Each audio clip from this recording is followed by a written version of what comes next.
And really with a lot of the college coaches, some are just like, yes, summer college baseball, we want to send them to you, Greg. We know they're in good hands. We want these guys coming back healthy. They never got what they got with us for innings. We want them to go compete for a championship, play in front of 2,000 fans on a Friday night, and learn how to compete, learn how to win.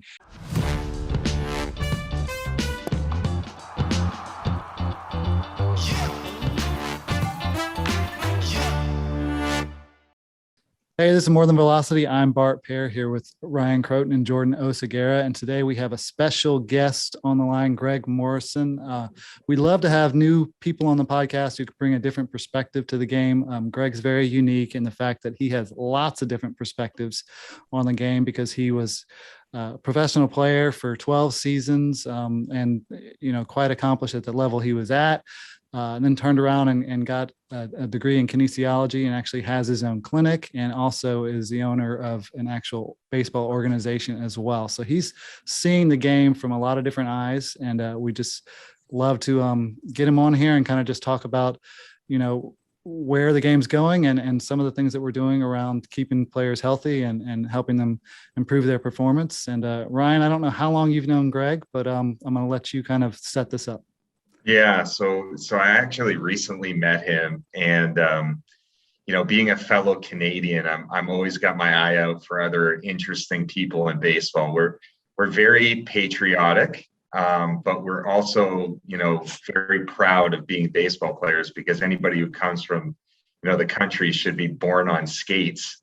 And it's obviously hockey is a big sport in Canada, and to be able to find people who are, have done some great things in baseball. And if you look at his resume, being a professional player in a bunch of different organizations and, digging in, his involvement being a GM with a collegiate summer league team. And, he's a clinician. There's just a lot that Greg offers. And we just had a quick conversation before we started this podcast that really resonated. And he said, he described himself as a baseball generalist.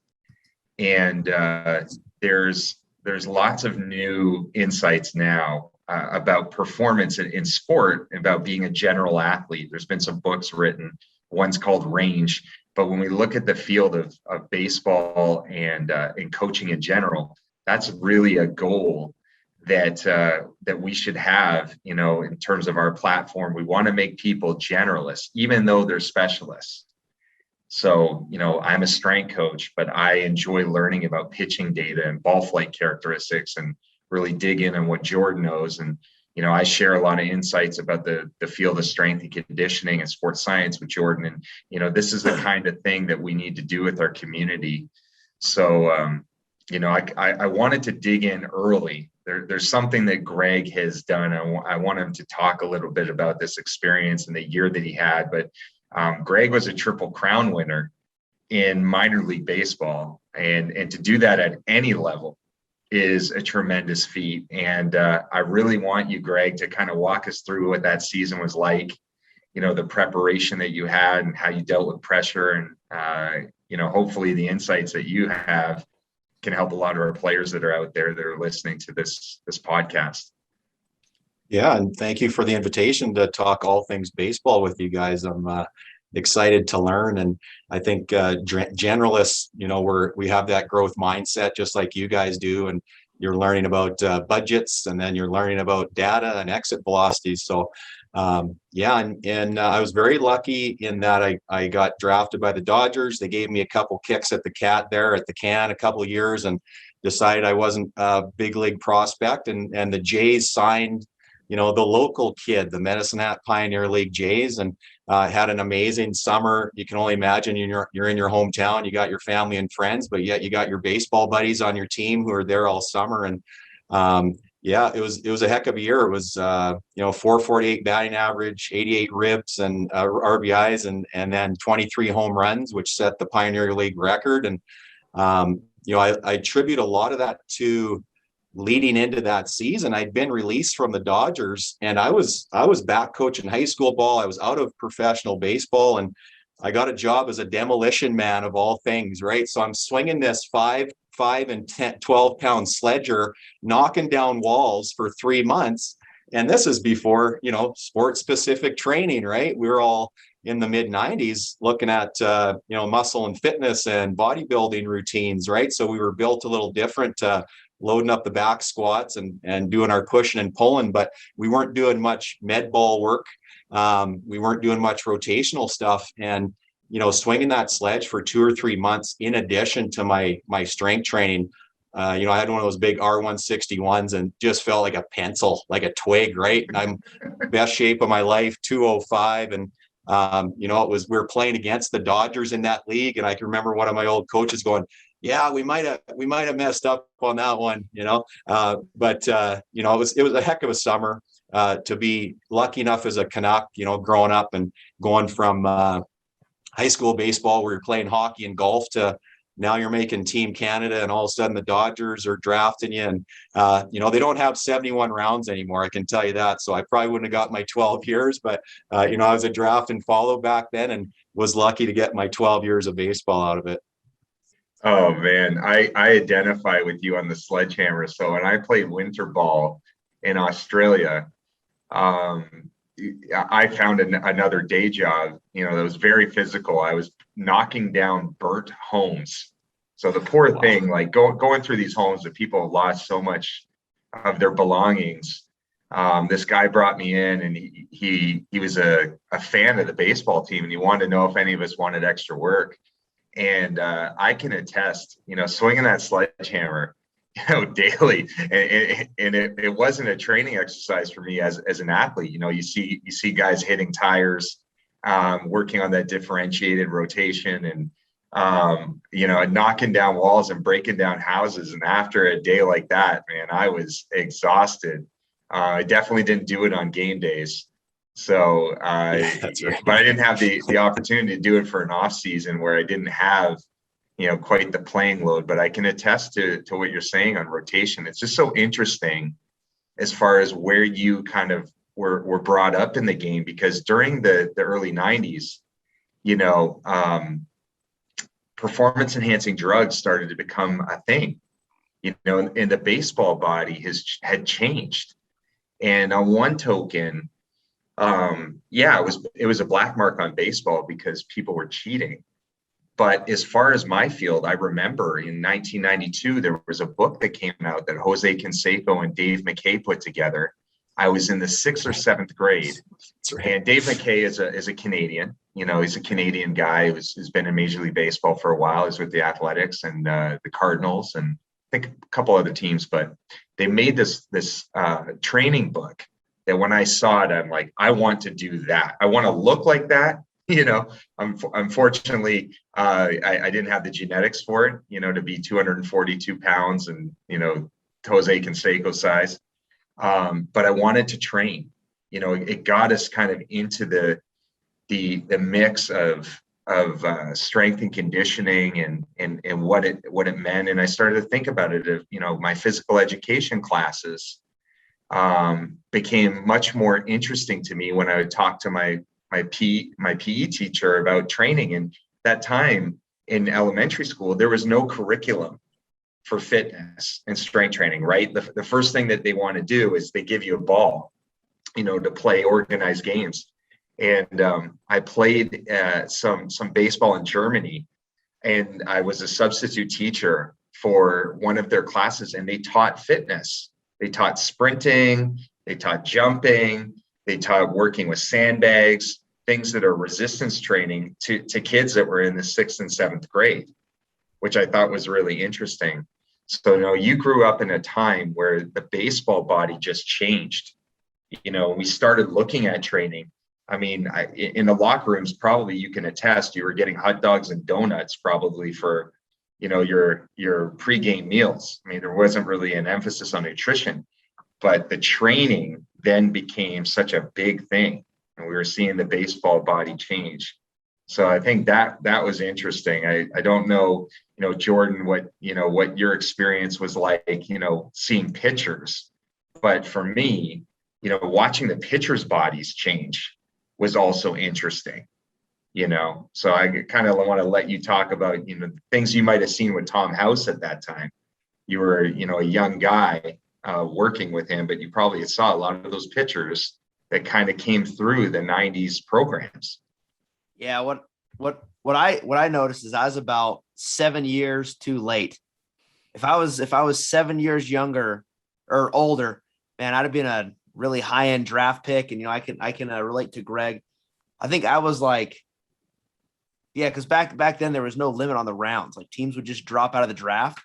And out of high school, I was in like round like 86 or like 94 is a draft and fall with the Red Sox. I had John Boer was the scout that chose me.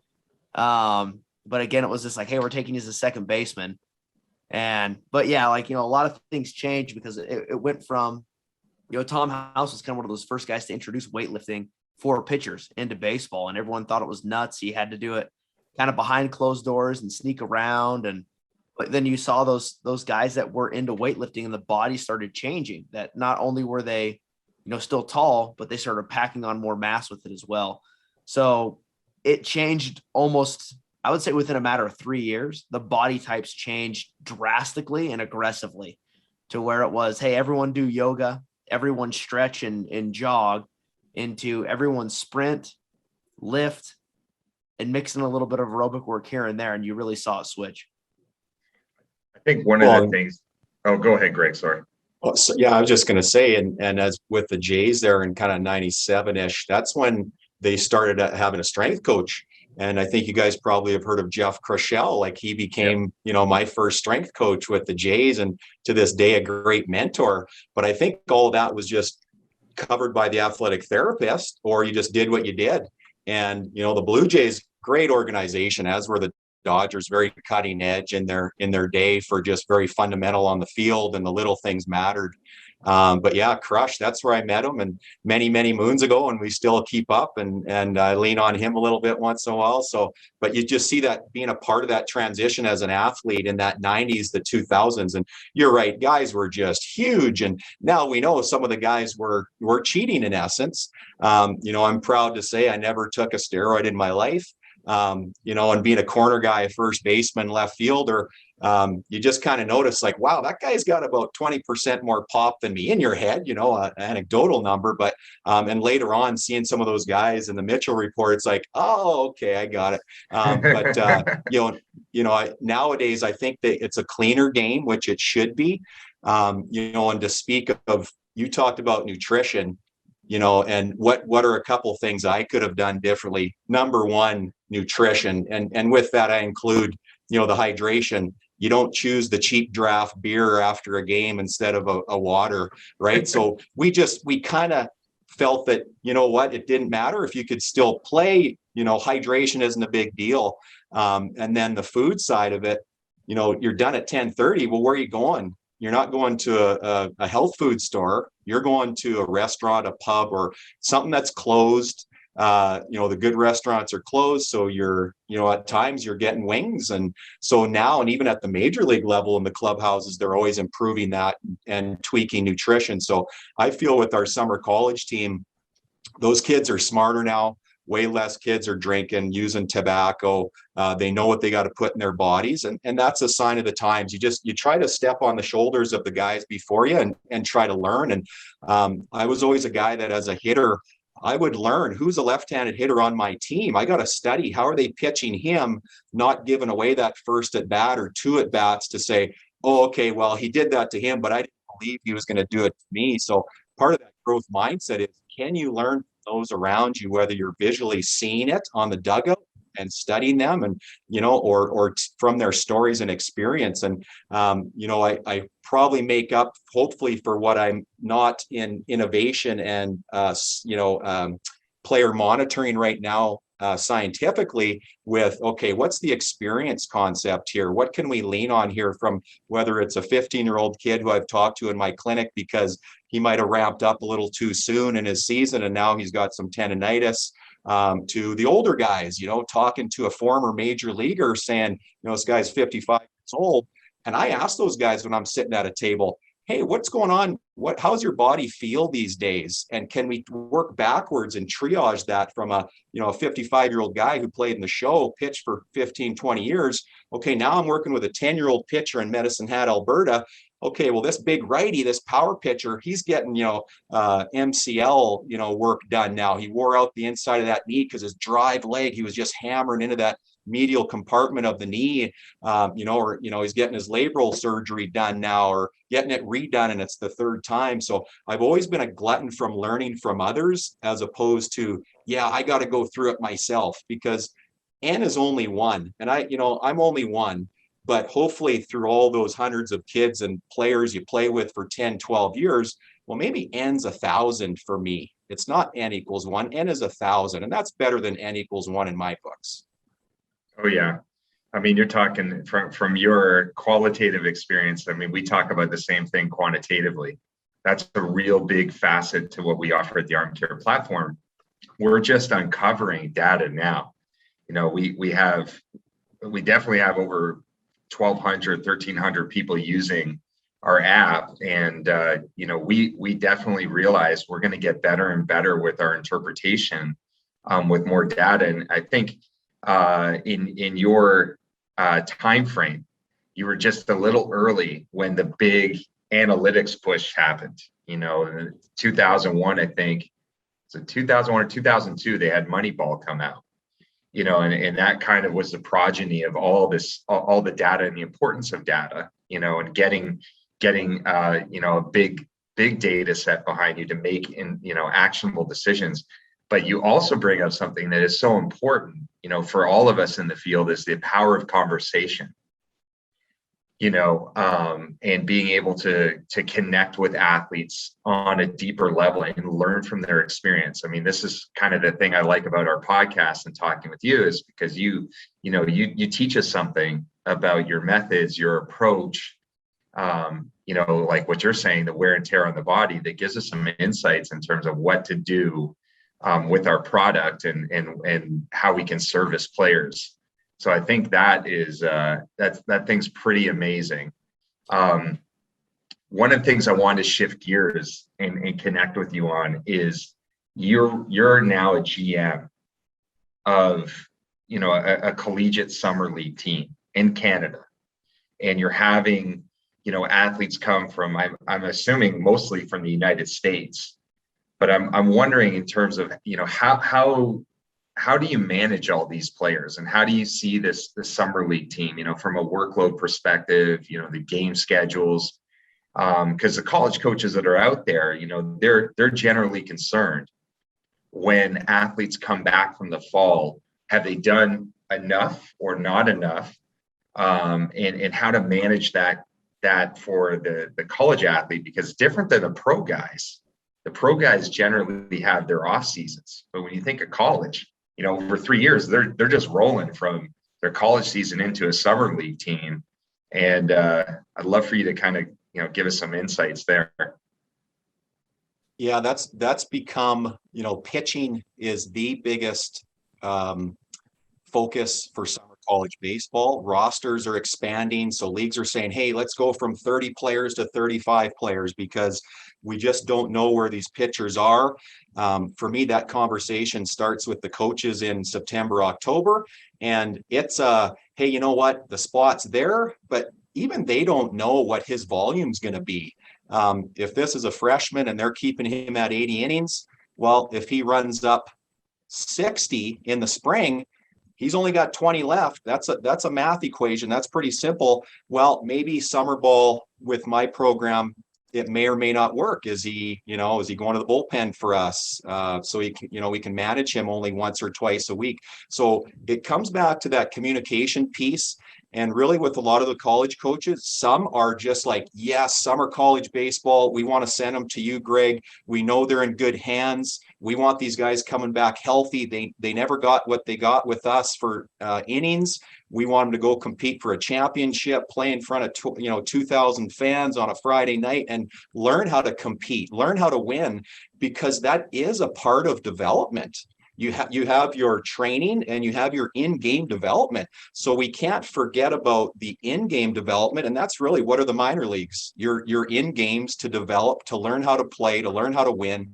The Jays used to talk about that. They loved our classmen of, I got to come up with Vernon Wells, Mike Young, Caesar is tourist. We had like 7 guys on that A-ball team that played in the big leagues. And guess what? We were a winning team that year. We didn't win the Florida State ring, but those guys knew how to win. So playing in games matters. So to come back to summer collegiate, philosophically, if a coach feels that, fall ball at their program might be a little bit more important than playing for a championship, it is what it is. Some guys say, hey, no, you know what? If you guys play till August 16th, we might ramp them down a little bit, or we know this guy here is not going to pitch with us in fall ball. We want to ramp them down so we get them prepared for the spring. So it always comes back to that customization for the athlete, because a junior guy who's thrown 75 innings, he probably isn't coming to us in the summer. He might need to ramp down. He might need to focus on recovery, do his strength and conditioning. So it's just been a lot of work, a lot of time for me to get to. It used to be simple. We need 16 arms. I know who they are. Usually 12 to 14 of them are going to have 50 innings in them. But it's really evolved and it's really changed. And I think for the better. It's a lot more management for me. Absolutely. But how do we solve this problem of kids and their arms? And I think if philosophically, that always comes back to that focus, not this program, I want to win, or I got my job on the line, but it really comes about how do we keep these kids healthy, playing baseball from 6 to 36 years old, and all being a big baseball family where it's like, let's periodize this thing. My periodization chart doesn't start May 28th with the summer college team. I want to know what that guy's been doing the whole 12 months. What's his strength and conditioning program? Like I got a 9,000 square foot facility that I rent a little treatment room out of. It's literally a 7-iron away from the ballpark. Like it's right at the ballpark. So I make sure all our guys get their gym memberships. It's amazing. I'll summon some of the strength coaches to put them through cars and mobility work if they want it. But I don't say, hey, every one of you guys have to be over there, because with 30 players, there might be 30 different programs, right? You got all these different colleges, their pitching coaches talking to them. So I don't say, hey, you have to do this while you're here. I try to provide those opportunities of, hey, do you want deep tissue? Do you want chiropractic? We'll look after that for you. What do you need? Here's the gym. Let's instead of just having peanut butter and jams out, after batting practice, which, hey, I love them, man. I'm a PB&J guy, but we've added, pastas, we've added veggies. Like we got these amazing greenhouses in Medicine Hat where we got cucumbers and tomatoes, and it's funny because when you talk to the players, that's the stuff they bring up. They bring up the veggies and stuff, right? It's like, hey, this is good. Like, thank you for this stuff. They're very appreciative for that stuff because they are getting smarter. I didn't know that having 3 PB&Js wasn't the best thing to have before a baseball game, right? So, it is what it is. But and sure, you're still going to have some guys that don't want it. They don't touch the vegetables. But can we provide those guys that know and want the opportunities to get to that next level and learn about their body? Like you said, phys ed classes in Europe, learning anatomy. And I had that conversation with our 10-year-old group just 2 days ago. Guys, learn about your body. We talk about the full squat pattern when we're warming up. Hey, where do you feel that? Oh, you feel that? That's called your hamstring and your groin. That's your adductor muscle. If you push your elbows out, you're going to feel a bit of a stretch there. So I don't think it's ever too soon to learn about your body, right? And learn about fitness and learn about mechanics of hitting and use these terms like rotation to these guys or hip airplanes to a 10-year-old so that when they're 12, they go, hey, I heard that from Coach Mo 2 years ago, right? And then it just gets easier and easier to build on that foundation for these guys. So sounds amazing what you offer in a summer collegiate league. I mean, the ones I played with, they definitely didn't offer, all that you offer, but we kind of have a rare mix because Jordan's been a college coach, and I think he's also played, in some of these, maybe potentially in Canada, Jordan. I can't remember. You sent some players to Canada. I played indie ball in Canada against some of those teams, but I have sent players. I mean, me and Greg talked previously. He knew some of the names that I had brought up with some of the players that I had sent to those leagues on the hitting side. And I would always send my hitters up there because I knew they were going to get their reps. I knew they were going to get what they needed to. And what that league would always promise, I knew my guys were going to get. So that's one of the reasons I love sending my offense there. On the pitching side, I actually I was an assistant coach for one of those summer teams. In my pitchers, I would just take them with me so I could watch them myself. But again, I think it's a great job that he was explaining, that there's these differences in the way things go. And he was saying it starts in September for him, for his kind of ramp up and how he's monitoring those guys. And he's dead on. We have, my manager loved it, but also hated it when I was coaching in college baseball, that as soon as the last day of the season ended, we'd be on the last plane flight home, bus ride home. And I'd be going, okay, these are our graduating seniors. Here's the innings we need. I think we can count on this from this guy. And we got to recruit for 75 innings next year, whatever it was, and it's almost the same when you're putting together those rosters. And, we may expect a freshman's only going to give us 35 innings, but then he throws 93 for us. And now all of a sudden, when we've committed that freshman to go somewhere and his innings cap is already hit, we know that we need to have a general manager or a manager of a team that we can call and go, hey, look, I know we said player A was going to you. He's used his innings up.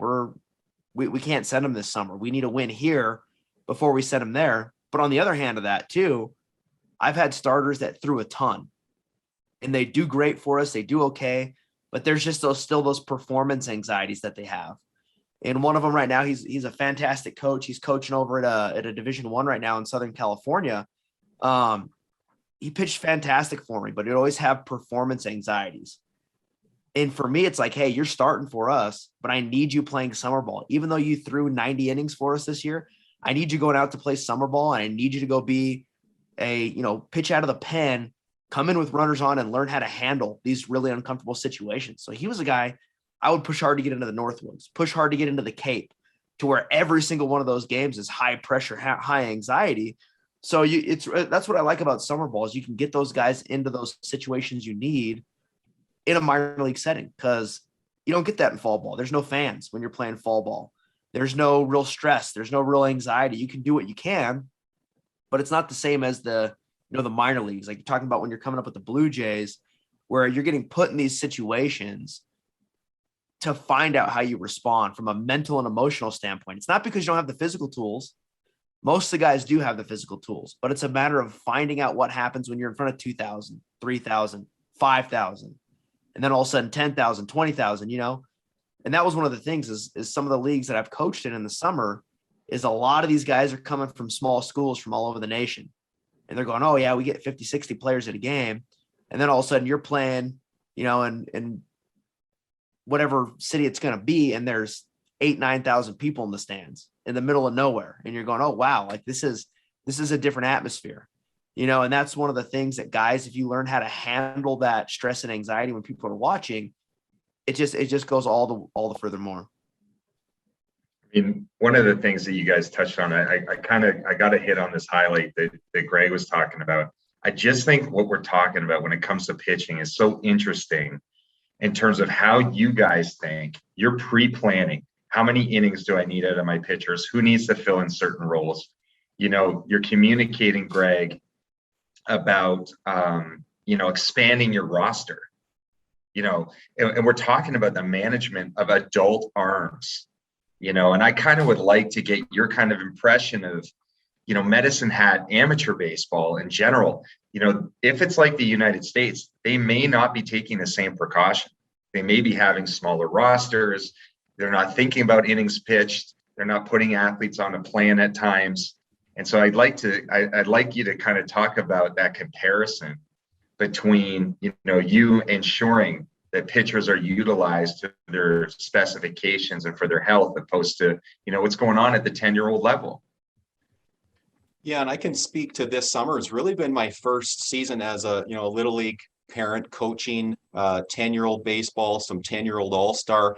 And Medicine Hat is a great little community. It is a hockey town, but there were pitch counts. and a lot of it I agreed with. I really like how you guys talked about, because with our pitch counts, I'm not sure where they pulled them from, if it was Pitch Smart or not, but if you are a pitcher and everybody knows most of the games are being thrown on the weekends because it's logistically the best way to do it for all stars. So you're traveling and you got a doubleheader on Saturday and you got a doubleheader on Sunday. But the consecutive pitching, you could pitch the 2 days in a row as long as you're under 20 pitches. So that's a big one for me where I really like, and I'll probably advocate that, hey, if you're pitching 20 pitches on Saturday, you don't get to pitch on Sunday. And probably what will happen is that player he'll actually pitch his 40 or 50 or whatever the regulated is for that age group of 9 or 10 years old. So I really like to hear you guys talk about, not pitching 2 days in a row, at a minor league or a college level. We definitely wouldn't try to run a guy out there with our summer program 3 days in a row. But if a closer has to double up 2 days, I'm actually interested in some of your guys' thoughts on closing situations. What's that implication with, a 19-year-old kid? But I really like the pitch counts in the, that young group.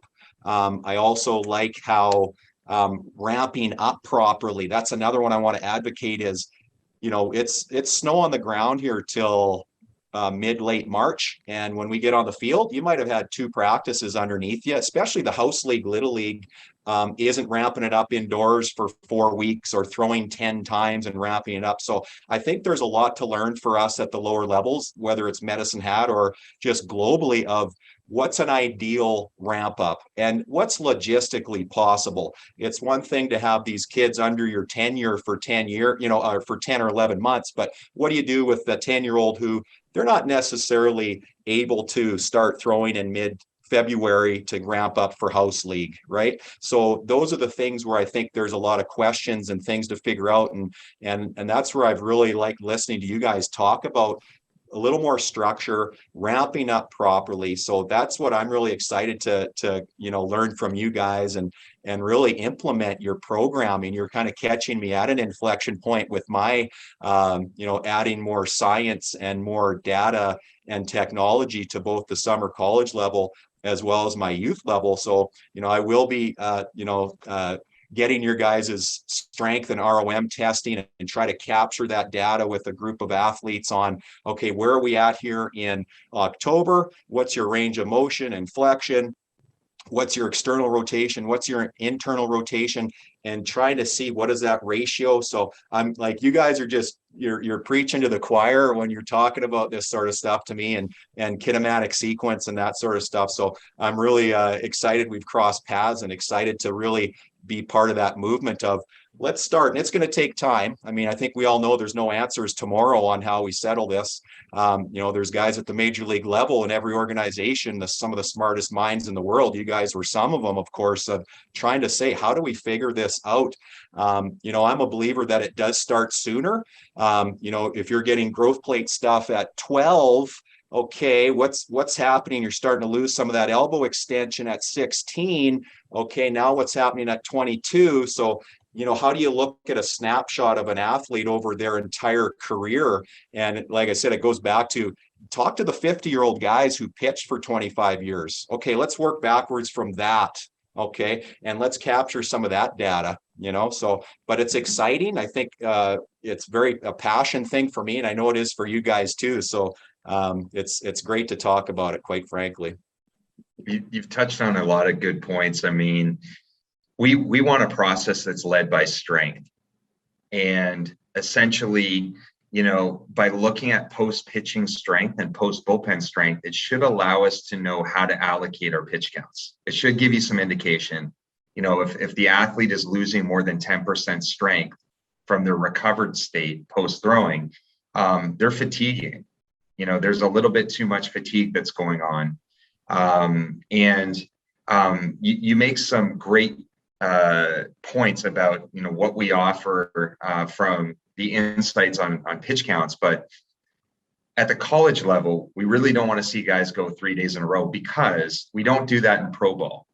There's another interesting parity that in pro ball versus college, now there's even more strict guidelines about the use case of prospects and in their development. But one of the things, and Jordan Jordan can attest to it too. When we monitored strength of athletes at the beginning of the season, okay, using very sophisticated tools, not like our portable dynamometer, we had seen that strength was quite low at the beginning of the season. And that's kind of a problem because, these athletes aren't assessing their strength in the off season. We didn't really know what they come in with. And then when we do their physicals, we're like, wow, this guy's under where he was last year when he exited this season. And so at the beginning of the season, we had to come up with a process and think about how can we continue the ramp up phase while they're competing. So we put our heads together and we said, okay, we need to go with a 70, 80, 90, 100 progression. So in the first 4 starts or first 4 outings, we need to give the athlete an opportunity to acclimate.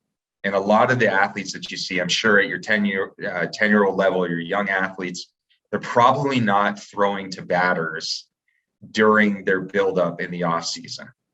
And if you watch pitchers, I was charting pitchers and Jordan, he was manning technology and radar guns and all sorts of stuff during the bullpens. But you can see when they're throwing bullpens, their velocities are down 4 to 6 miles an hour on average from their average game velocity. They just don't have the adrenaline. So, that's another element that we have to be kind of conscious of as coaches at all levels, is that when they come in and they haven't prepared, so their strength's low and they haven't had the adrenal spike, they're going to end up throwing really hard, kind of on bald tires. We don't know. And Jordan makes the analogy of having a Ferrari. They're moving like a Ferrari, and they might have the engine of a Pinto and the equipment of a Pinto. And there needs to be a chance where, at the beginning of that season, we're boosting strength, so the pitch counts are lower and our emphasis on training's higher, so that we can measure those gaps. And we can then come up to a point where now the athlete has maximized their strength, and we can now maximize their pitching counts. And the other things that we suggest as well is it's called undulation. So being able to have a wave load, and we scaffold it, meaning that if they hit 100% of their pitch counts, especially in your adult population or your professional population and college population, we suggest to come down to 90% for the next outing to give them a little bit more recovery before they go back up to 100. So it kind of goes in a wave pattern, because what can happen, especially with better pitchers, they go deeper into games and they throw more constantly, and they don't have the opportunity to kind of get through recovery. And what we worry about, we always talk about strength matters most. We don't want strength to decline in season. That's why we have to monitor it. And the interplay of pitch counts and strength, they have to work together. So I can kind of roll it over to Jordan, because I know he's looking to speak. I want to touch on that because, one of the things Greg talked about was paying attention to the guys who pitched for 25 years. And I don't remember which manager it was, but I've heard Pedro Martinez tell a story about how they were, pushing, they were in that pennant chase. He was dominating one game, and the manager takes him out of the game. And, the 5th inning, 6th inning, whatever it was, he goes, "What are we doing? I've only thrown like 80 pitches. I feel great. I'm dominating. We're winning 4-0. Like, I'm holding this lead." He goes, "Yeah, that's great, but we're going to lessen your pitch count today because we need you throwing 115 in the postseason." So without using the word undulate, they were undulating Pedro's pitch totals, because they go, "We need this guy to be ready in 45 days from now." That's great. We beat, Cincinnati, Detroit, Minnesota, whoever it may be today, but we're going to need to rely on the bullpen so we can lessen your load, so we can increase it at the right time. So even though it was, the end of the season, the last third of the year, he was built up for no restrictions. They were still putting those regulations on there to make sure he was recovered when it actually mattered the most. So it's, again, you take the research, you take the experience, you combine the two, and you get a pretty well-rounded system. Jordan, you had closers going back to back, but you were monitoring them extensively, correct? At the pro level, we wouldn't let a guy go back to back till they got to the big leagues. Some organizations say AAA. I don't know of any organizations that push back-to-back days prior to AA. I may be wrong on this. I may have changed. I know they've had a lot of shift with their organization, but the Pirates used to start doing it in AA with a couple guys. But that would be the time they would start considering a guy big league ready, was AA. If they can go back to back, get into AAA, get into the big leagues. And in college, I didn't have dynamometry, but I would be, checking guys as best I could. I would look at jump measures at the time to see kind of how guys were bouncing back. I would look at, sprints. Now people don't quite understand it, but I would have these guys run these things called intervals after a game, and they're miserable. It's, sprinting and walking. And they just thought I was doing this stuff just to be a jerk in the sense, but I was measuring what their times and their averages were. And now all these guys are going to know. But as soon as those sprint times started to decrease after they had pitched in a game, I knew that guy wasn't ready to be on the card tomorrow. If his sprint times were still high, I knew it wasn't overly taxing. So without having dynamometry, I tried to come up with some, as best I could, ways to figure out who was fresh for me and not. It worked pretty well. We didn't have any relievers go on the injured list, other than we had a couple of oblique strains, things like that. But, overall, though, I tried my best. But in pro ball, we did at the big league level, we did monitor guys. Yeah, I mean, we at the pro ball, at the major league level, we had a guy that went out, I think it was 14 times in a row. 14 or 15, yeah. Yeah, he went out that many times. And, obviously, I don't want to give the name of this athlete, but he was very robust, strong, did not look like a pitcher. He was built like a third baseman, corner outfielder, just, really high Kinda looked like density me. of muscle. Yeah. Yeah. High density of muscle mass, good mobility. He had a really good process. His preparation was immense when he came in the door and out of the door. One of the last pitchers to leave, was not afraid to get maintenance from the trainers, the clinical staff. He did not believe in, don't go in that room. That's no good for me. He ensured that his car was at a peak level. In terms of kinematic sequence properties too, that guy, yeah, he had some fantastic acceleration, deceleration, peak speeds, the timing of rotation. If you wanted to create a kind of like a picture perfect preparation, and maybe that was the best he's ever pieced it together over his career, but that was like, there was a lot of things he did right. Yep. Logged a lot of innings as a reliever, and that's important. We had both his process. So the people that are listening, the coaches and the kids that maybe listen to this podcast, is that you got to dial in your routine. Not only your preparation routine, your mental routine, your post, outing routine, your sleep habits, all of those things have to come together, which this person had dialed in. But then we had this extension of having objective data that we could say, hey, you know what? He's not losing strength.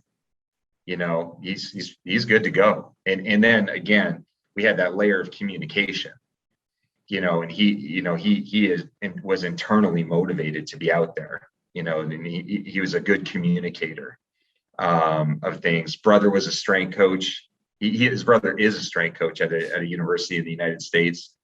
Just high pedigree of training for this particular pitcher. So he had all these things that are wrapped into a player that can go back to back, and as coaches. Real quick on that too. I think this goes back into something Greg mentioned earlier about how he doesn't tell the players what they need to do, but he provides them. Hey, you need a chiropractor. You need this. Look, here's vegetables. You don't want them? Great. They're there if you need them. But he's providing, in a sense, the buffet of what the athlete's going to need. And he's not forcing anything on them from that general manager standpoint. Neither are the coaches, obviously, because that's what it comes down to, is they're in a sense renting these players out.